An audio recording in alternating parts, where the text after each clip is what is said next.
নমস্কাৰ প্ৰথমে চাই লওক মুখ্যমন্ত্ৰী হিমন্ত বিশ্ব শৰ্মাৰ এই মন্তব্য চৰকাৰৰ পৰা ৫,০০০ টকাৰ এটা উপহাৰ পাব। এই মুহূৰ্তত ৰাজ্যৰ নিবনুৱাসকলৰ লগতে শ্ৰমিকসকলৰ বাবে কেইবাটাও ভাল খবৰ আহি পৰিছে। আগবঢ়াইছোঁ প্ৰথমটো খবৰ।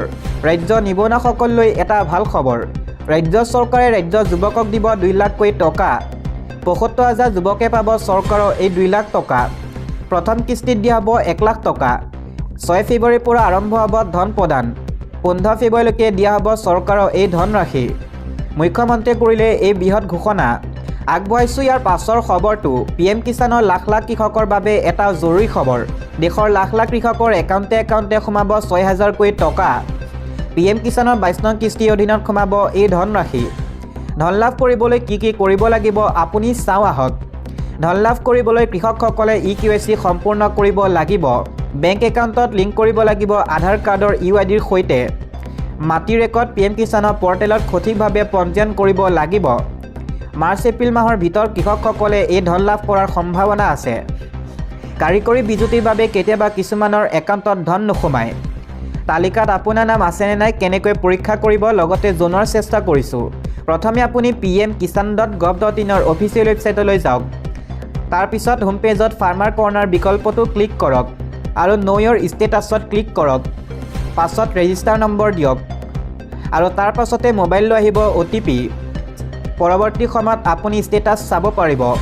ইয়াৰ পাছৰ খবৰ। চাহ বাগিচাৰ প্ৰতিগৰাকী শ্ৰমিকে লাভ কৰিব ৫,০০০ টকা। মহিলা উদ্যমিতা অৰুণোদয় পাছত ৰাজ্য চৰকাৰে কৰিছে এই ডাঙৰ ঘোষণা। চাহ বাগিচাৰ প্ৰতিগৰাকী শ্ৰমিকে লাভ কৰিব চৰকাৰৰ ৫,০০০ টকা। এটি কলি দুটি পাত আঁচনিৰ জৰিয়তে লাভ কৰিব চৰকাৰৰ এই ধনৰাশি। ১৫ জানুৱাৰীৰ পৰা লাভ কৰিব চৰকাৰৰ এই ৫,০০০ টকা। অসমত চাহ বাগিচাৰ ২০০ বছৰ সম্পূৰ্ণভাৱে প্ৰদান কৰা হ'ব এই ধন। ২৫ জানুৱাৰীৰ পৰা ১০ ফেব্ৰুৱাৰীৰ ভিতৰত বাগানৰ শ্ৰমিকে লাভ কৰিব এই ধন। আমি আপোনালোকক মুখ্যমন্ত্ৰীৰ সেই মন্তব্য দেখুওৱাৰ চেষ্টা কৰিছোঁ। আমাৰ আৰু এটা প্ৰগ্ৰেম আছে, এইকেইটা দিনটো আমি বিতৰণ কৰি আছোঁ উদ্যমিতা। ২০ ফেব্ৰুৱাৰীত অৰুণোদয় পাব।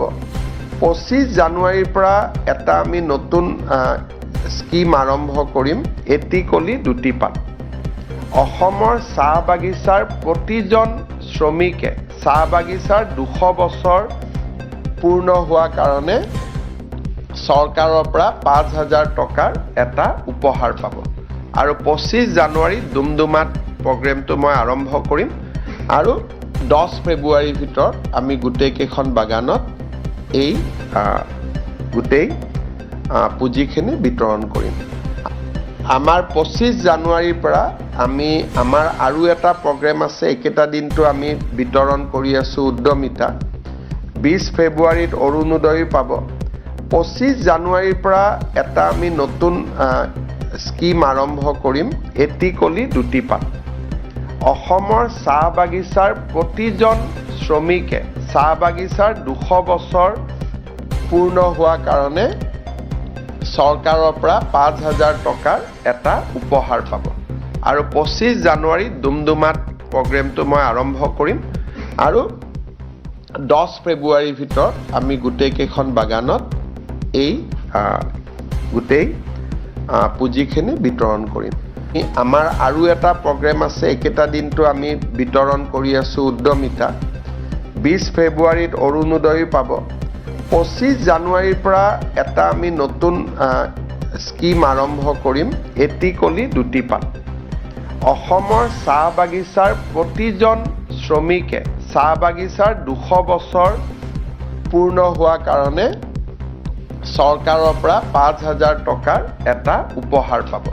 আৰু ২৫ জানুৱাৰী ডুমডুমাত প্ৰগ্ৰেমটো মই আৰম্ভ কৰিম আৰু ১০ ফেব্ৰুৱাৰীৰ ভিতৰত আমি গোটেইকেইখন বাগানত এই গোটেই পুঁজিখিনি বিতৰণ কৰিম। আমাৰ ২৫ জানুৱাৰীৰ পৰা আমাৰ আৰু এটা প্ৰগ্ৰেম আছে, এইকেইটা দিনটো আমি বিতৰণ কৰি আছোঁ উদ্যমিতা। ২০ ফেব্ৰুৱাৰীত অৰুণোদয় পাব। ২৫ জানুৱাৰীৰ পৰা এটা আমি নতুন স্কিম আৰম্ভ কৰিম, এটি কলি দুটি পাত। অসমৰ চাহ বাগিচাৰ প্ৰতিজন শ্ৰমিকে চাহ বাগিচাৰ ২০০ বছৰ পূৰ্ণ হোৱাৰ কাৰণে চৰকাৰৰ পৰা ৫,০০০ টকাৰ এটা উপহাৰ পাব। আৰু ২৫ জানুৱাৰী ডুমডুমাত প্ৰগ্ৰেমটো মই আৰম্ভ কৰিম আৰু 10 ফেব্ৰুৱাৰীৰ ভিতৰত আমি গোটেইকেইখন বাগানত এই গোটেই পুঁজিখিনি বিতৰণ কৰিম।